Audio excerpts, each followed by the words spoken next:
안녕하세요. 어머님과의 갈등으로 고통받고 있는 30대 여성입니다. 남편하고는 아무 문제 없이 잘 지내고 있었는데 시어머니의 억지 때문에 죄 없는 남편까지 꼴도 보기 싫으네요. 아니, 하긴 남편이 중간에서 얼마나 제 역할을 못했으면 어머님이 저한테 그런 요구를 하실 생각을 다 하셨겠어요. 다시 생각해보니까 결국 어머님도 문제지만 남편이 제일 큰 문제가 맞는 것 같네요. 일단 저에 대해서 먼저 이야기를 좀 하자면 저는 대학교를 졸업하자마자 공무원 시험을 봤어요. 지금이야 공무원이란 직업이 인기가 시들해졌지만 그때는 그래도 정년까지 보장되고 장점이 많은 일자리로 여겨졌거든요. 그래서 저는 1년여간의 수험 생활 끝에 7급 공무원에 합격하였고 이후로 지금의 직장으로 이직하기 전까지 오로지 일만 하며 시간을 보냈습니다. 하지만 다른 동료들에 비해 제가 어리다 보니 솔직히 버티기가 쉽지 않았습니다. 다른 기관들은 어땠는지 그리고 지금은 또 어떻게 달라졌는지 모르겠지만 제가 다니던 곳은 텃세도 심했거든요. 제가 9급부터 차근차근 올라온 게 아니라 한 번에 7급에 합격해서 발령을 받아왔다는 사실 하나만으로 저를 미워하는 분들도 계셨습니다.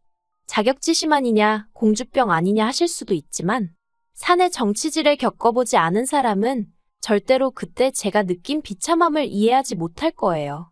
아무튼 저는 결국 6년 동안 마음의 상처만 입은 것이 아니라 스트레스로 인해 탈모까지 겪게 되었고 더는 못 버티겠더라고요. 그래서 아는 선배의 소개로 지금의 직장으로 이직을 하게 되었습니다. 솔직히 공무원직이 박봉이긴 했어도 여러 가지 장점이 많은 일자리였기에 그 자리를 제 발로 걷어차고 나온다는 사실이 인정하기 쉽지 않았어요. 하지만 저부터 살고 봐야겠다 싶어서 아쉬워하는 친정부모님께도 죄송한 마음이 컸지만 나름 특단의 결정을 내렸네요. 그리고 이직한 회사에서 지금의 남편을 만나게 되었습니다. 정확히 말하자면 남편과 제가 같은 회사를 다닌 것은 아니고 남편은 제가 이직한 회사의 거래처 직원이었어요. 처음에는 일적으로 엮였고 워낙 이전 직장에서 사람들한테 크게 대었던지라 솔직히 저는 사적인 이야기는 조금도 나눌 생각이 없었거든요.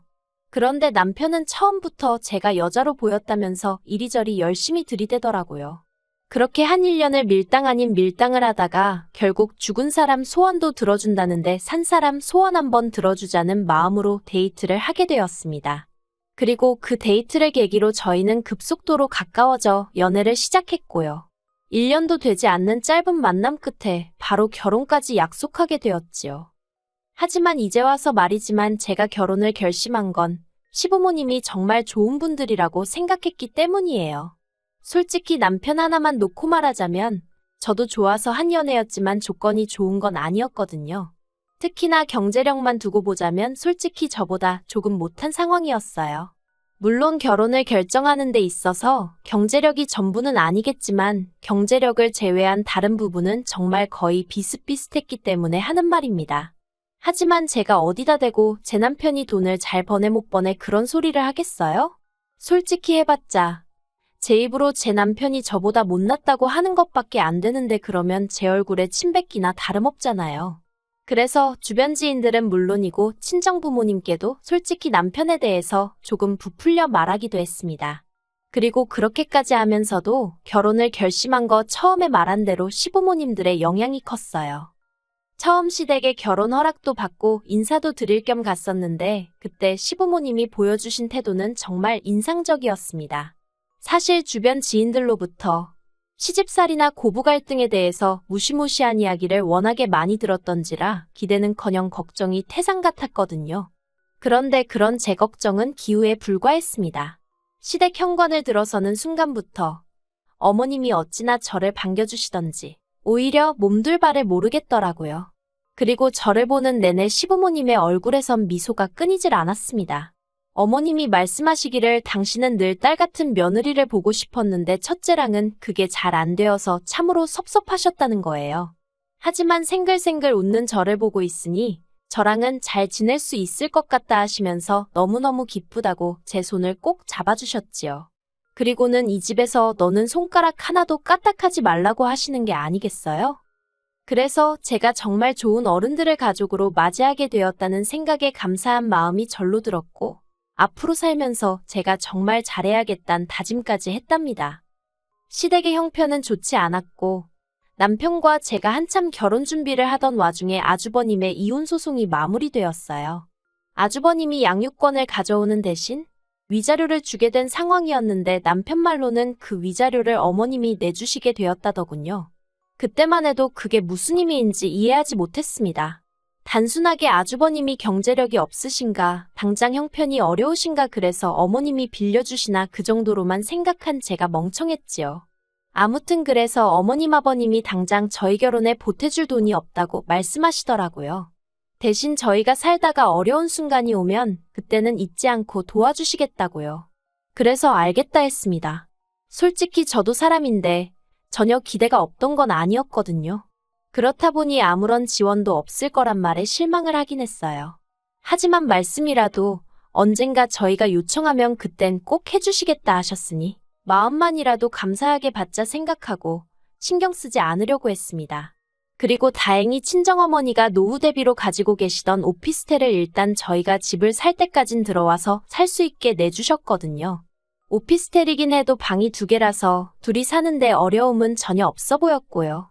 그래서 감사한 마음으로 거기서 신혼살림을 시작했지요. 하지만 사람이 어떻게 그렇게 순식간에 달라질 수가 있는 건지 지인들이 말해준 여러 가지 시집살이가 제가 신혼여행을 다녀온 직후부터 하나씩 시작되더라고요. 그렇지만 저 괜찮았습니다. 그거 하나하나 여기다 적지도 못해요. 그랬다간 석 달하고도 열흘은 밤을 새워야 할 테니까요. 아무튼 어머님 아버님 편찮다고 하실 때마다 죽 써서 매일같이 찾아뵙고 심부름하고 알고 보니 병명도 없는 꾀병에 가까웠지만요. 그리고 이틀에 한 번씩 용건이 있건 없건 안부 전화드리고 어머님 아버님 생신상 차려드리고 이런 건 며느리라면 응당해야 하는 도리라고 생각했고 처음부터 어머님 아버님께는 잘하겠단 마음으로 결혼을 했기에 제 예상보다 더 고되고 더 어려웠어도 불만 같은 건 갖지 않으려고 했어요. 오히려 제 자신을 탓하는 날도 있었고요. 그런데 작년 12월 어머님 아버님 며느리 되고 처음 맞는 제 생일이었거든요. 그런데 두 분 다 축하한다는 말 한마디도 안 해주시더라고요. 처음엔 내가 말씀을 안 드렸나 싶었는데 생각해보니까 결혼 전엔 한번 같이 챙긴 적도 있어요. 그래서 그러면 깜빡하신 건가 생각도 했는데 그러면 최소한 남편에게 한번 물어보실 수 있는 거 아닌가 그런 생각도 들대요. 왜냐하면 남들 생일 다 돌아오는데 어머님 며느리만 생일이 없을 리도 없고 우연이라도 그러고 보니 우리 며느리 생일은 언제지? 하고 생각할 수도 있잖아요. 하지만 알게 된 진실은 솔직히 어이가 없는 정도가 아니라 저를 화나게 만들었습니다. 알고 보니 남편이 어머님께 경희 생일이 지나갔는데 이제라도 늦어서 미안하다 늦었지만 축하한다 한마디 해주시면 안 되냐고 넌지시 말씀을 드렸던 모양이에요. 그런데 어머님이 걘 네가 축하해줬으면 됐지. 뭐 대단한 날이라고 온 가족이 나서야 되냐는 식으로 말씀하시더랍니다. 그리고 솔직히 제 남편도 바보인 건지 그런 얘기는 안 전하면 그만이잖아요. 그런데 남편은 남편대로 속상하다고 그 이야기를 저한테 전하더라니까요. 아무튼 그러다 지난 3월 어머님하고 통화 중이었는데 갑자기 어머님이 맞다 하시더니 저더러 이달에 당신 큰아들 그러니까 아주버님 생일인 거 기억하지? 그러시더라고요. 그래서 네 알아요 했더니 당신이 미역 사서 택배로 보낼 테니 저더러 집에 불러서 좀 끓여주랍니다. 생각지도 못한 상황에 황당해서 제가요 하고는 되물었습니다. 사실 말이 나왔으니 말인데 결혼하고 한동안은 어머님이 뭐든 말씀하시면 되묻고 그러지 않고 제가 할 수 있으면 웬만하면 다 해드렸어요. 잘해드리고 싶었고 예쁨 받고 싶었으니까요. 그런데 제 생일 때 어머님이 하신 말씀을 전해 듣고는 솔직히 저도 사람이라 실망이 이만저만이 아니었거든요. 그리고 그 덕에 정신을 차렸다고 해야 할지. 그래서 그때 이후로는 저도 말이 안 된다 너무 심하다 싶을 때면 제가요 하고 되묻기 시작했어요. 아무튼 제 반응에 어머님도 좀 기분이 나쁘셨는지 왜 안 되겠니? 못하겠어? 하곤 되물으시더라고요. 그래서 못하죠. 저 출근도 해야 하고 요새 주말엔 너무 피곤해서요. 그리고 아주버님 생일상을 왜 제가 차려요? 어머님이 차려주시면 안 돼요 하고 덧붙였습니다. 그랬더니 어머님도 혀만 차시더니 일단 알았다 하고는 먼저 전화를 딱 끊어버리시더라고요. 솔직히 며느리란 입장 때문에 그런 어머님의 반응이 마음에 걸렸고 찝찝했지만 그렇다고 다시 어머님 기분 풀어드리자고 눈치 보기도 싫고 그래서 모른 채 하고 있었습니다. 그런데 어머님이 또 한 번 선을 넘으셨습니다. 지난 어버이날에 남편과 함께 시댁을 찾았거든요. 그런데 어머님이 5월에 아주버님 아들 그러니까 시조카 생일이 있다면서 저더러 그의 생일은 어떻게 할 거냐고 물어보시더라고요. 저는 선물을 뭘 할 거냐고 물어보시는 건가 해서 책가방이나 운동화 사주려고요 하고 대답을 했습니다. 그랬더니 어머님이 그건 기본이고 생일상은 어떻게 할 거냐 하고 물으시는 거예요. 솔직히 그때 제 속마음은 생일상 타령을 또 하시는 건가 싶어서 어이가 없었습니다. 하지만 차마 그렇게 말은 못하니 생일상을 뭘 어떻게 해요 하고 되물었지요. 그랬더니 너는 말귀를 못 알아듣는 거니 아니면 알아들으면서 모른 척하는 거니 하시더니 처음엔 싹싹하니 수더분한 줄 알았는데 볼수록 아주 미운 짓만 골라 한다면서 저더러 생일상을 차려주래요. 그래서 지난번과 마찬가지로 직장을 핑계 삼아 못한다고 했지요. 그랬더니 어머님이 저더러 너는 툭하면 직장 핑계라면서 직장 다니는 걸로 유세 부릴 거면 때려치고 이 집안에 식구로 들어왔으면 식구된 도리를 하라나요. 솔직히 어머님이 차라리 부탁을 하셨으면 제가 마음을 좋게 먹고 그래 한번 챙겨주자 했을지도 몰라요. 하지만 식구 어쩌고 하시니까 짧다면 짧은 결혼 생활 동안 제가 당한 취급이랄지 대접이랄지 주마등처럼 스치면서 빈정이 확상하더라고요. 그래서 어머님도 이상하시다고 애 부모가 죽은 것도 아니고 다 멀쩡히 살아있는데 왜 제가 생일상을 차려야 하냐 따졌습니다.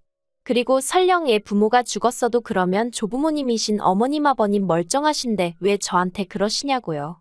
그리고는 식구된 돌이 운운하시기 전에 어머님은 저를 한 식구로 대해주신 게 맞냐고 물었습니다. 그랬더니 어머님이 어머머 소리만 연신하시고는 저더러 그런 소리 하면서 누가 잘했네 따질 거면 그냥 가라더군요. 그래서 어쩔 줄 몰라 하는 남편은 내버려두고 저 먼저 올라와 버렸어요. 집으로 오는 차 안에서 왜인지 눈물이 끝도 없이 나더라고요. 이런 꼴을 당하자고 결혼했나 싶기도 하고. 그리고 제가 집에 오고 얼마 지나지 않아 남편도 왔어요.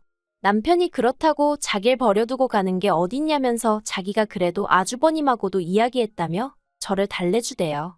일단 생일상 이야기는 아주버님은 전혀 모르는 이야기라면서 어머님이 왜 그런 이야기를 하신 건지 모르겠다고 어쨌든 저한테 미안하다며 마음 풀라고 하더랍니다.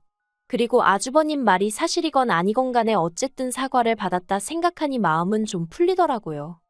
하지만 어머님은 이튿날 남편과 제가 쉬고 있는데 연락을 해오셔서는 하시는 말씀이 말년에 이런 험한 꼴을 볼지는 몰랐다면서 다른 집들은 딸들이 나서서 부모 모시고 여행도 다니고 형제들 생일도 챙기고 그러는 게 보기 좋아서 저한테 얘기를 한 거라며 제가 얼마나 시부모 알기를 우습게 알면 툭하면 제가요? 왜요? 그런다고 저 때문에 너무 상처를 받으셨답니다. 어머님의 하소연인지 분노인지 아무튼 들어드리는 동안 저도 너무 어이가 없었어요. 어머님 말씀대로 저도 저희 친정에서는 부모님 모시고 여행도 가고 제 언니 동생 생일도 챙기고 합니다. 그런데 그건 제 가족이고 제 친정이잖아요. 제가 이만큼 살 수 있게끔 여러모로 도와주고 지지해준 진짜 제 가족이요. 저를 위해 포기하고 희생한 부분도 많았을 테고요. 하지만 어머님은 제가 크는 동안 막말로 100원 한 푼 보태신 거 없으시면서 저더러 저희 친정에 하는 효도를 당신한테 똑같이 하길 바라시니 애시당초 가능할 수가 없잖아요. 그래서 남편한테도 나는 할 말 없다고 당신이 알아서 하라고 전화기 넘기고 방으로 들어가 버렸습니다. 방문에 귀를 대고 엿들으니 그래도 남편이 어머님한테 그걸 왜 경희가 챙겨야 하냐면서 경희 탓 좀 하지 마시라고 경희는 내 와이프 하려고 나랑 결혼한 거지 엄마 며느리 하자고 나랑 결혼한 거 아니라며 제발 꿈 깨시라 어쩌라 한 소리 하더라고요. 그런데 얼마 안 있다 방에 들어와서는 저더러 한다는 소리가 자기가 어느 정도 화를 내놨으니까 이제 저한테 어머님한테 못 이긴 척 연락드리고 한 번만 져드리랍니다. 그래야 그림이 좋지 않겠냐고요. 그런데 그 소리를 들으니까 솔직히 남편이 어머님한테 화낼 때만 하더라도 그래 남편이 저렇게 나를 위해 나서줬으니까 어머님이 나한테 하신 막말은 없던 일처럼 마음에 담아두지 말아야겠다 생각하던 찰나였거든요. 그런데 남편의 이중적인 모습에 눈물이 왈칵 나면서 제가 져드리긴 뭘 져드려야 하냐고 소리를 질렀어요. 그리고는 할 도리 다 하고 살았는데 초장부터 나한테 돌아오는 게 이런 것 뿐이니 앞으로 당신이랑 살아봤자 뻔할 뻔짜라고 이럴 바엔 지금이라도 헤어지자고 악을 썼네요. 그랬더니 남편이 그런 뜻이 아니었다며 금세 제 앞에서 싹싹 빌면서 어머님한테는 사과 안 해도 된다 화내지 말라며 저를 말리더라고요. 그래서 일단은 그날 이후로 서로 약속한 건 아니지만 어머님은 물론이고 시댁에 관한 이야기는 한마디도 안 하고 지내고 있어요. 그런데 언제까지 이렇게 지낼 수 있을지. 당장 다음 달엔 또 아버님 생신이거든요. 저야 당연히 모른 척하고 싶고 안 챙기고 싶은데. 그랬다가 남편 가슴에 말은 안 해도 괜히 한처럼 맺히진 않을지 걱정도 되고 그렇네요. 회사야 그만두고 이직해버리면 그만이었는데 그래도 이렇게 법적으로 사회적으로 가족으로 묶여버리니까 여러 가지로 어렵고 힘이 듭니다. 그래도 일단은 남편이 바짝 엎드려서 제 눈치를 살피고 있으니 본인도 아버님 생신인 건 알고 있을 테니 남편이 어떻게 할지 지켜봐야겠어요.